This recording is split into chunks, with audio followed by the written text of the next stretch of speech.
personne n'avait le droit de te voler.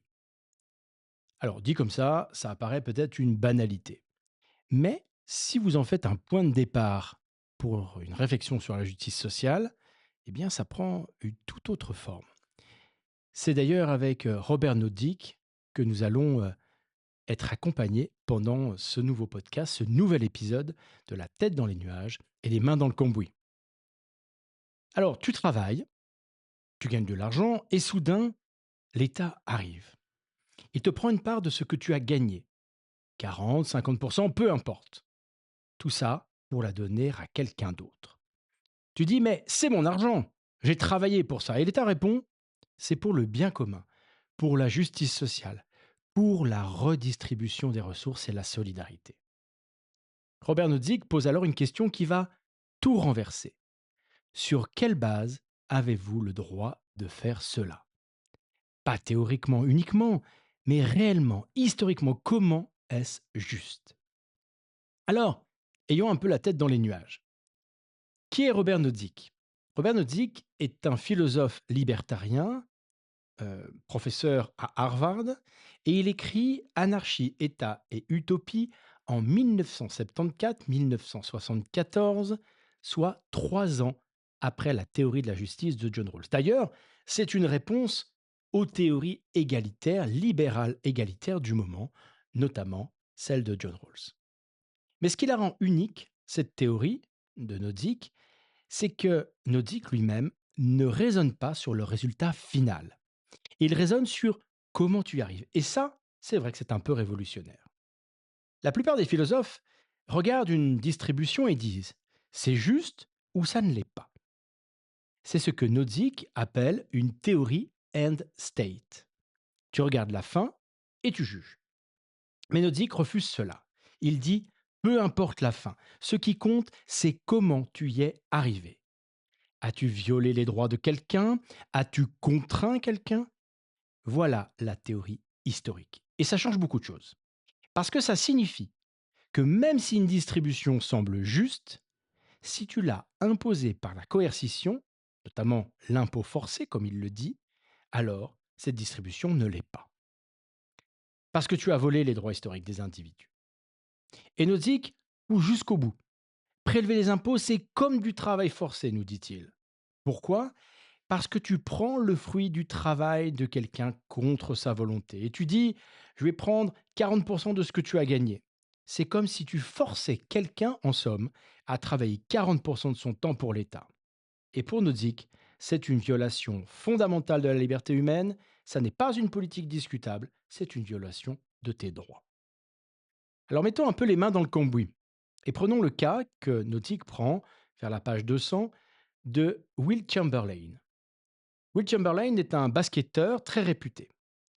Imaginons une situation parfaitement égalitaire. Tiens, c'est une expérience de pensée comme nous avons pu le voir avec le voile d'ignorance, même si là, vous le verrez, il y a des choses un peu plus concrètes.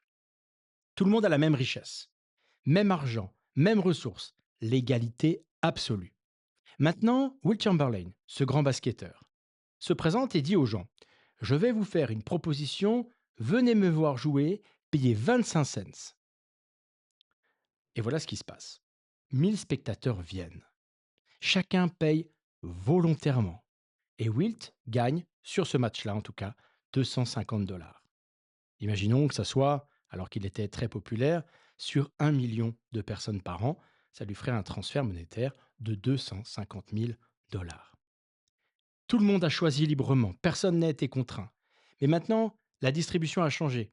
Wilt est riche, les autres un peu moins, même si c'est de peu, et finalement, vous avez des inégalités. Donnons aussi un exemple de la vie quotidienne. Vous êtes boulanger, vous ouvrez une boulangerie. Chaque matin, vous vous levez à 4 heures du matin. Vous pétrissez, vous cuisez, c'est dur.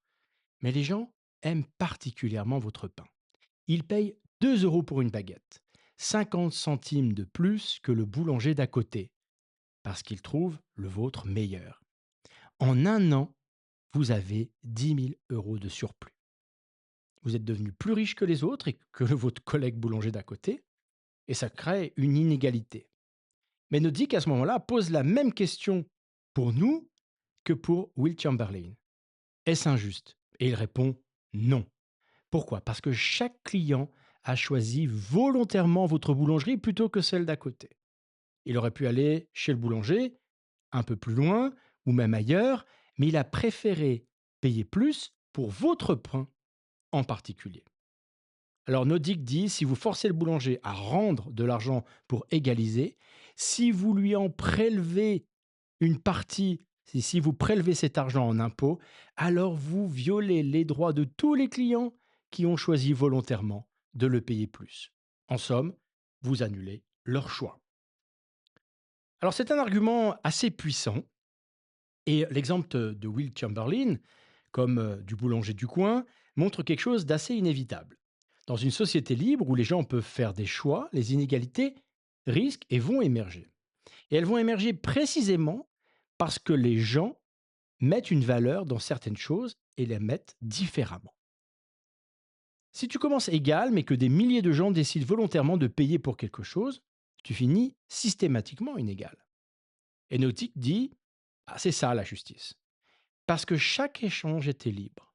Le moment où tu décides de corriger cette inégalité en forçant le boulanger à payer plus d'impôts, c'est le moment où tu violes la liberté. Tu dis aux gens, vos choix n'étaient pas vraiment libres, on va les défaire. Alors, c'est le moment des questions pour débattre. Nodic dit que si chaque échange était volontaire, le résultat final serait alors juste. Mais est-ce que la pauvreté n'est pas elle-même une forme de coercition? Si tu ne travailles pas, tu meurs, c'est ça l'idée? Et puis, deuxième question, l'exemple du boulanger suppose que tout le monde commence égal et libre de choisir. Mais dans la vraie vie, et on l'a vu avec Dworkin, les choix, les circonstances, les gens ne commencent pas égaux et certains héritent. Est-ce que ça change l'argument? En tout cas, je vous invite à y réfléchir, puis ça nous posera des questions plus tard sur la question de l'héritage et du mérite de l'héritage. Et puis si on accepte la logique de Robert Nozick, que l'impôt redistributif est injuste, comment traite-t-on la pauvreté? Comment garantit-on que personne ne meurt de faim? Comment faire en sorte que les promesses constitutionnelles et les droits de l'homme puissent être respectés? Alors, pour conclure, Robert Nozick nous force au moins à confronter une question inévitable. Et ça, c'est très intéressant et pertinent. Où s'arrête la justice et où commence l'injustice? Rawls répond, pour sa part, nous l'avons vu, à la fin. Dworkin était déjà différent puisqu'il parlait d'égaliser dès le départ. Et puis, on peut regarder bien sûr ce résultat final où, comme Nozick le fait, eh bien répondre non, les inégalités doivent être traitées au début. Et en cela, c'est quelque chose d'assez intéressant. Et ça devrait pouvoir nous faire réfléchir sur plein d'autres choses. Et en fait, nous nous retrouvons purement et simplement, grâce à un désaccord simple comme celui-là, entre a priori et a posteriori, faut-il la justice sociale au tout début ou à la fin, dans un dilemme ou du moins dans une des grandes tensions de la philosophie politique moderne et de la mise en place des politiques sociales. Je vous souhaite à toutes et à tous une excellente écoute de ce podcast. Et puis, n'hésitez pas à faire converser les différents auteurs que nous avons déjà eu l'occasion. C'est toujours très intéressant de rappeler entre John Rawls, Dworkin, Nozick, Amartya Sen, Sandel, qu'il y a des points communs ou du moins des points de départ qui peuvent être différents et qui nous permettent de réfléchir à une meilleure justice sociale.